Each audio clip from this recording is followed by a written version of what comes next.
옆에 계신 분들하고 한번 인사 나누겠습니다. 안녕하셨습니까? 반갑습니다. 함께 은혜 받기 바랍니다.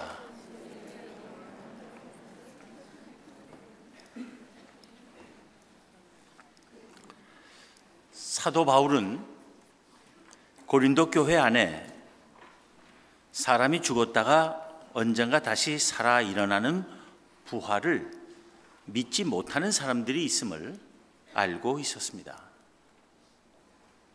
그리고 그들이 부활을 믿는 사람들에게 던질 물음이 어떤 것일지도 알고 있었습니다.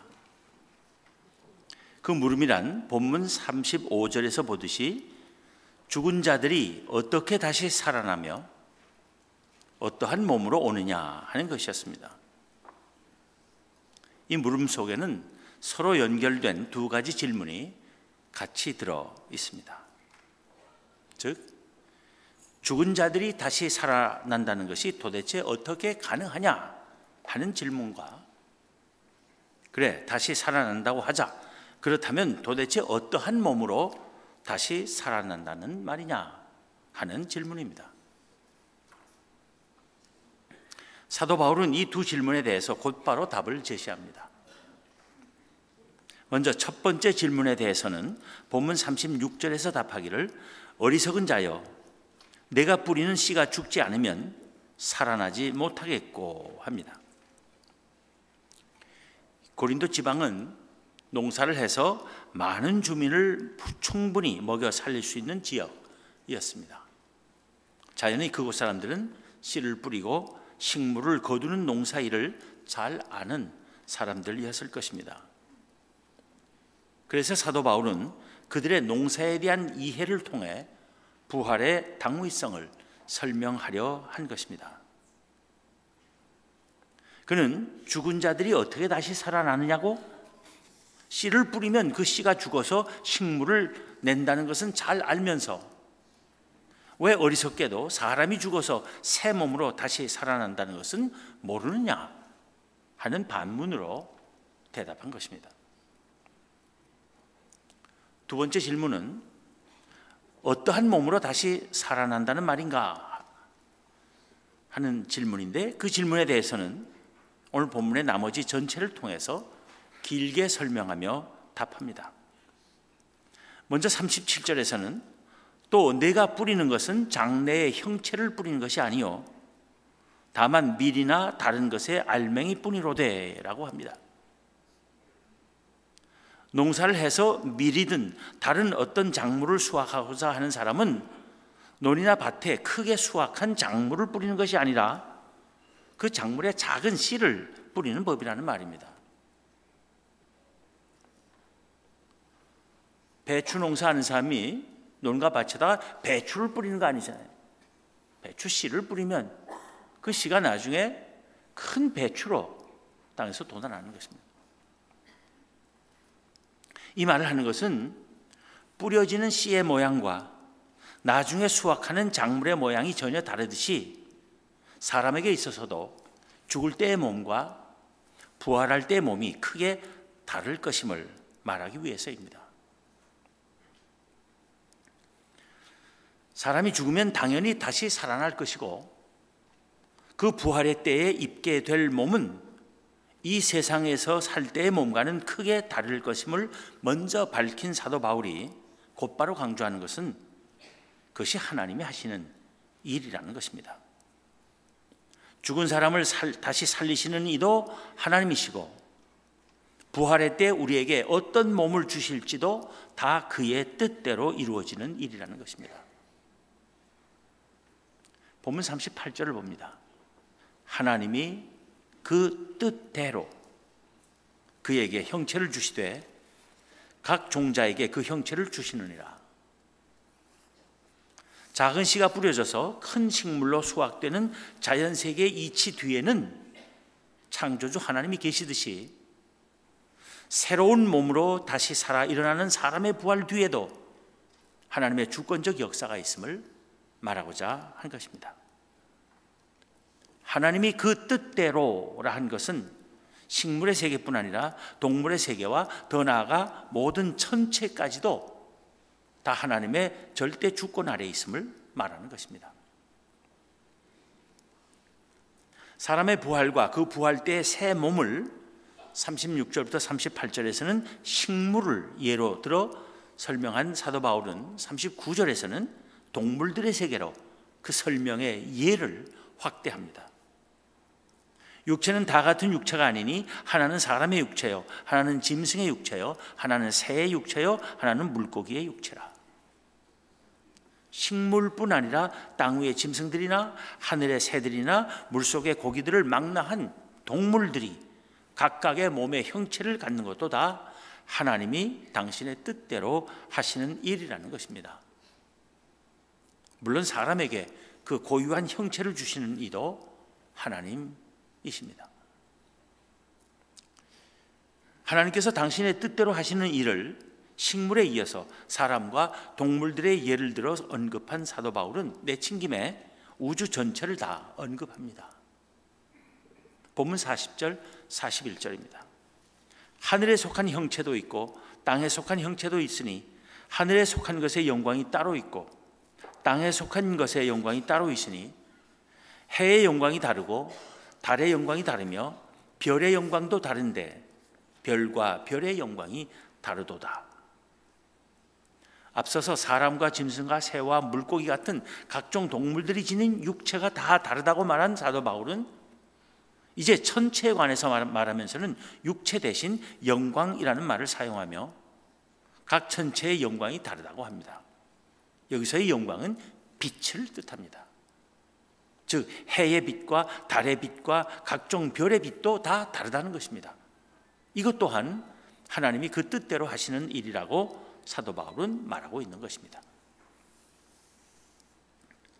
이렇게 생명이 있건 없건 존재하는 모든 것이 하나님의 주권 안에 있음을 밝히고 난 후 비로소 사도 바울은 사람이 죽었다가 다시 살아날 때 어떤 몸으로 다시 살 것인지를 말합니다. 그가 본문 42절부터 49절에서 말하는 것은 대단히 중요합니다.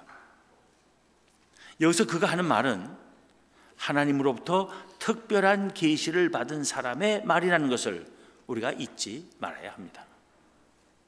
먼저 42절 43절에서 사도 바울은 쓰기를 죽은 자의 부활도 그와 같으니 썩을 것으로 심고 썩지 아니할 것으로 다시 살아나며 욕된 것으로 심고 영광스러운 것으로 다시 살아나며 약한 것으로 심고 강한 것으로 다시 살아나며 합니다.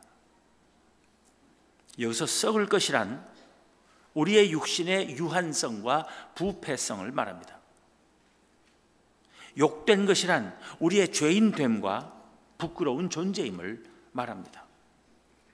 약한 것이란 우리가 육신적으로는 늙고 병들고 죽을 수밖에 없는 존재임을 뜻하는 것이며 영적으로는 죄의 유혹과 고난과 근심과 고뇌와 공포와 절망에서 벗어날 수 없음을 의미하는 것입니다. 죄 가운데서 부끄럽게 살며 늙고 병들고 죽어서 썩어버릴 우리의 몸이 썩지 아니할 몸으로 다시 살고 영광스러운 몸으로 다시 살며 강한 몸으로 다시 살아나리라는 것입니다. 우리의 현재 몸과 부활 때의 새 몸 사이에는 분명 연속성이 있을 것입니다. 예수님께서도 부활하셨을 때 이전의 몸의 모습을 다시 갖고 계셨습니다. 그래서 예수님의 제자들이 그를 알아볼 수 있었습니다. 마찬가지로 우리의 몸도 그러할 것입니다. 그러나 지금 우리의 몸과 부활 때의 새 몸 사이에는 또한 확실한 차이가 있을 것입니다. 부활하신 후에 예수님의 몸도 그랬습니다. 우리에게서 일어날 그 차이가 무엇인지를 사도 바울은 말한 것입니다. 우리 모두는 영원히 변하지 않을 가장 건강하고 성숙하며 가장 아름답고 선한 상태로 다시 살아날 것입니다.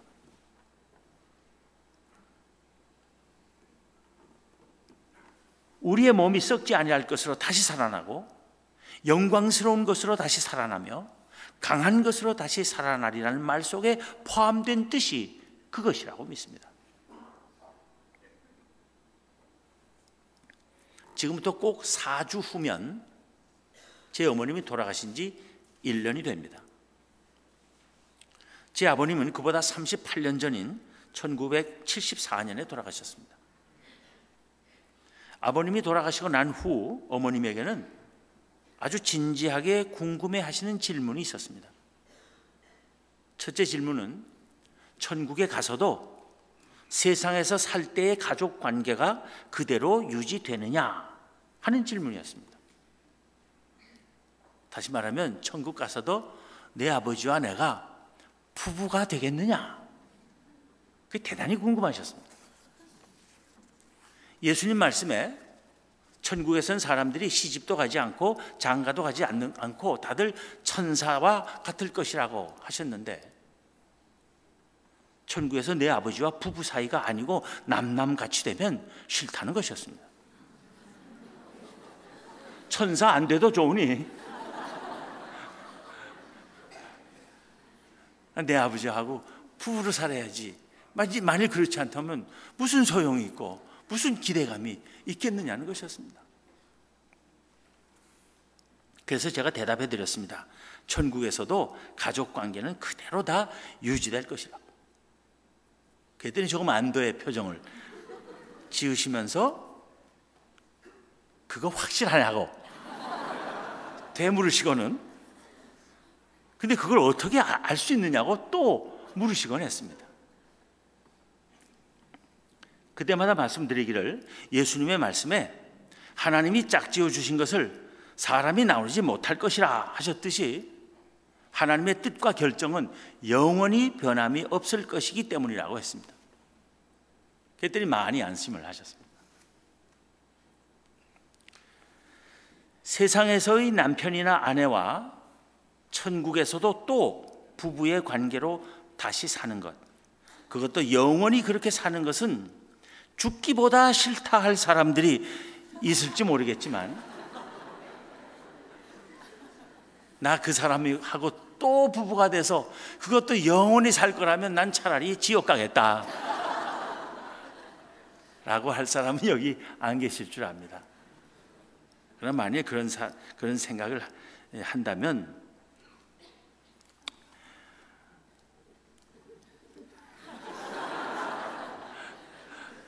염려 마시기 바랍니다. 천국에서는 자기 남편이나 아내가 가장 멋있고 가장 아름답고 가장 착하고 가장 사랑스럽게 보일 것입니다. 하나님께서 그렇게 변화시켜 주실 것입니다.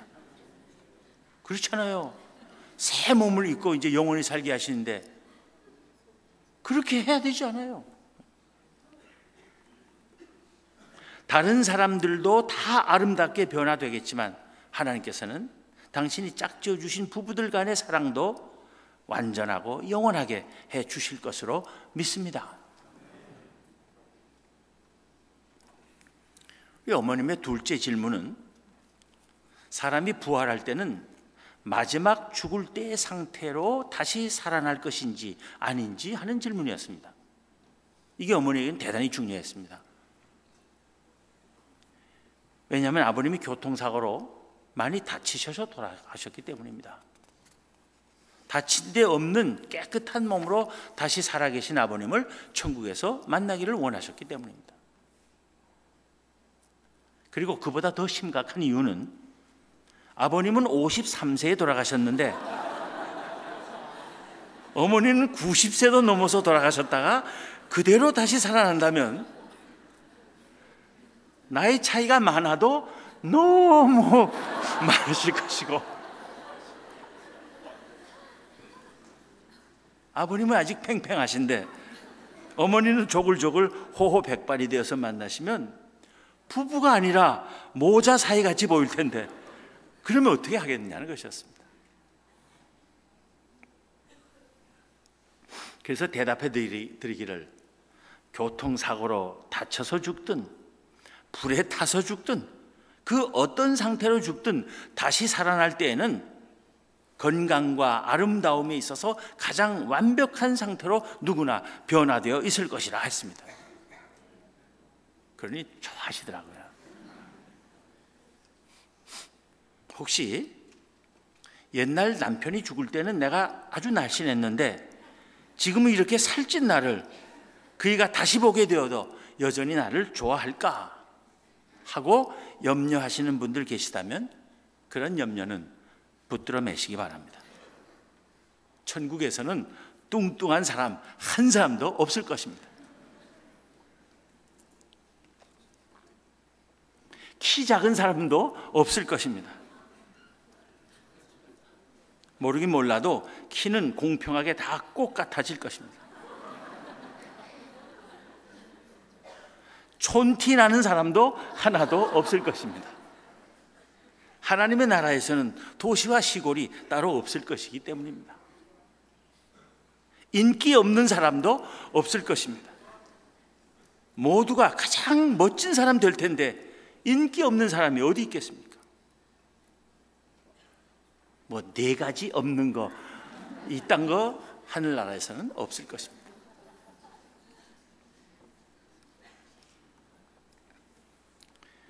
없는 것이 하나도 없는 세상, 부족함이 전혀 없는 하나님 나라에서 우리 모두는 영원히 복되게 살 것입니다. 근데 어머니에게 이렇게 말씀드리면 어머니는 꼭 마지막으로 근데 그런 말씀이 성경 어디에 있느냐고 물으세요. 아들이 말해준 것을 하나님의 말씀으로 확인하고 싶으신 거예요. 그럼 제가 대답합니다. 성경에는 없어요. 성경에 없지만 이 정도 신학 공부하고 성경 읽었으면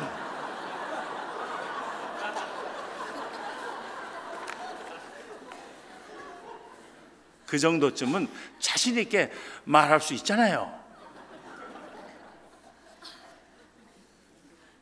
그러니 이거 못 믿으면 아니 됩니다.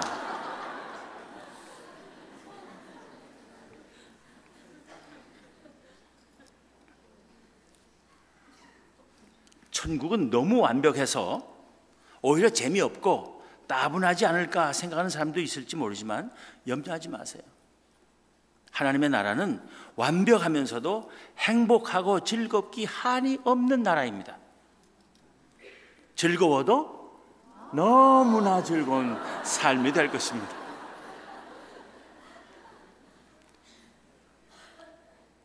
그걸 안 가보고 어떻게 아느냐고 물을 것입니다.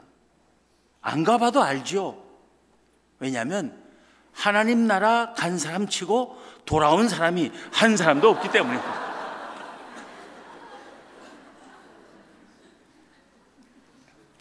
거기가 얼마나 좋은지, 그렇게 부부간에 금술 좋았던 사람들도 어느 한쪽이든 일단 먼저 간 사람은 절대 안 돌아옵니다.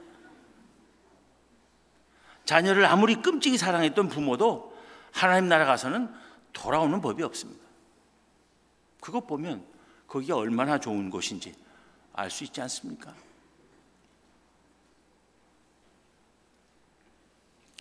하나님 나라에서는 모두가 완벽한 새 몸을 지니게 될 것이지만 사실 새 몸의 진정한 의미는 외적인 데 있는 것이 아닙니다.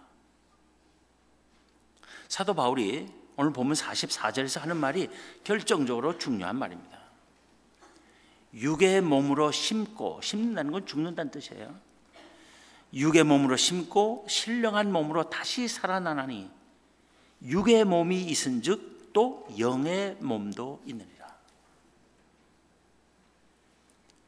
육은 몸이고 영은 몸이 아닌데 신령한 몸은 무엇이며 영의 몸이란 또 무엇이겠습니까? 우리는 분명 몸이 있을 것이며 새 몸을 입을 것이지만 사실 중요한 것은 천국에서의 우리의 몸이 어떤 몸이겠느냐 하는 문제보다도 천국에서의 우리의 삶이 어떤 삶이 될 것인가 하는 문제인 것입니다. 그것이 더 중요한 것이에요. 우리가 새 몸을 입고 사는 삶은 신령한 삶이 되리라는 것입니다. 영이신 하나님과 더불어 사는 하나님 나라의 삶을 온전히 사는 존재가 되는 것이 바로 신령한 몸으로 다시 살아나는 것이라고 믿습니다. 그런 삶을 사는 하나님 나라 백성을 가리켜서 영의 몸이라고 하는 것이라 믿습니다.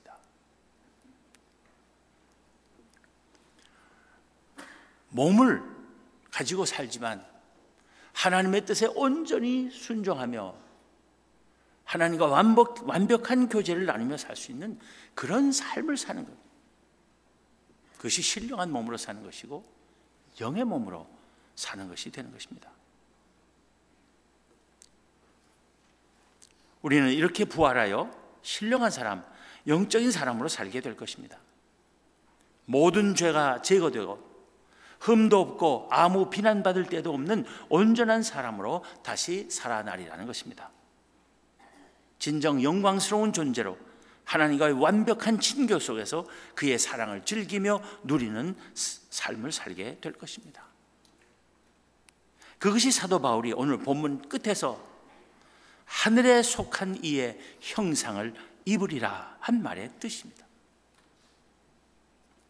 사도 바울은 우리 시민권이 하늘에 있다고 밝히며 그 하늘나라 시민권자의 모습이 어떻게 될 것인지를 빌립보서 3장 20절 21절에서 이렇게 말하고 있습니다. 그러나 우리의 시민권은 하늘에 있는지라 거기로부터 구원하는 자 곧 주 예수 그리스도를 기다리노니 그는 만물을 자기에게 복종하게 하실 수 있는 자의 역사로 우리의 낮은 몸을 자기 영광의 몸의 형체와 같이 변하게 하시리라. 주님의 영광의 몸의 형체와 같이 변화될 우리들입니다.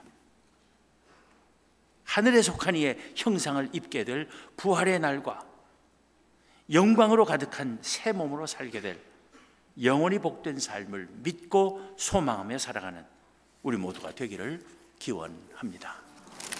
기도하겠습니다.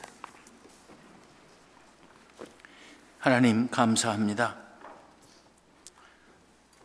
저희들은 육신을 입고 죄 가운데 살며 죄 가운데 영원한 멸망을 맞을 수밖에 없었을 터인데 하나님께서 저희들을 너무나 사랑하시고 저희를 위하여 예수 그리스도를 보내주시고 그를 믿는 믿음을 주시며 그 믿음 때문에 저희를 의롭다 여기시고 하나님의 나라 백성, 하나님의 자녀 삼아주시고 부활과 영생의 복을 누리게 하셨사오니 진실로 진실로 감사와 찬송과 영광과 존귀를 하나님께 올려드립니다.